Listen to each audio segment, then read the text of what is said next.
మిత్రులారా, నేను అడ్వకేట్ చౌహాన్. మిత్రులారా, ఓ కేసులోని విషయం ఏంటి అంటే, ఒక వ్యక్తి తన పేరు మీద ఉన్న ఆస్తిని వీలునామా రాసి ఆ వీలునామా పత్రాన్ని సబ్ రిజిస్ట్రార్ ఆఫీసులోనే భద్రపరిచి మరణించినాడు.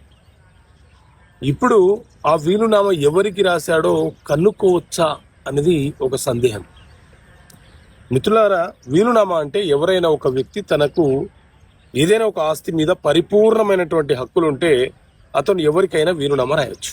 అయితే ఆ వీలునామా అతని తదనంతరం వరకు బయటపడవద్దు, అది రహస్యంగా ఉండాలని అతను కోరుకుంటే దాన్ని అతను సబ్ రిజిస్ట్రార్ ఆఫీస్లోనే భద్రపరుచుకునే అవకాశము అతనికి చట్టం కల్పించింది. రిజిస్ట్రేషన్ యాక్ట్ 1908లో డిపాజిట్ ఆఫ్ విల్ అనే కాన్సెప్ట్ ఉంటుంది. దాని ప్రకారంగా సెక్షన్ 42 చాలా స్పష్టంగా చెప్తుంది ఏంటి అంటే, ఎవరైతే వీలునామాని భద్రపరచాలనుకుంటున్నారో ఒక సీల్ కవర్లో ఆ వీలునామాని భద్రపరిచి ఎవరైతే భద్రపరుస్తున్నారో అతని పేరు దాని మీద నమోదు చేసి రిజిస్ట్రార్ చేత బుక్ నెంబర్ 5లో ఆ అంశాన్ని రికార్డు పరిచి సబ్ రిజిస్ట్రార్ గారికి ఆ వీలునామా ఇస్తే, ఆ సీల్ కవర్ ఇస్తే అతను అగ్ని నిరోధక పెట్టెలో దాన్ని భద్రపరుస్తాడు. వీలునామా రాసిన వ్యక్తి ఆ సీల్ కవర్ని ఎప్పుడైనా విత్డ్రా చేసుకోవచ్చు.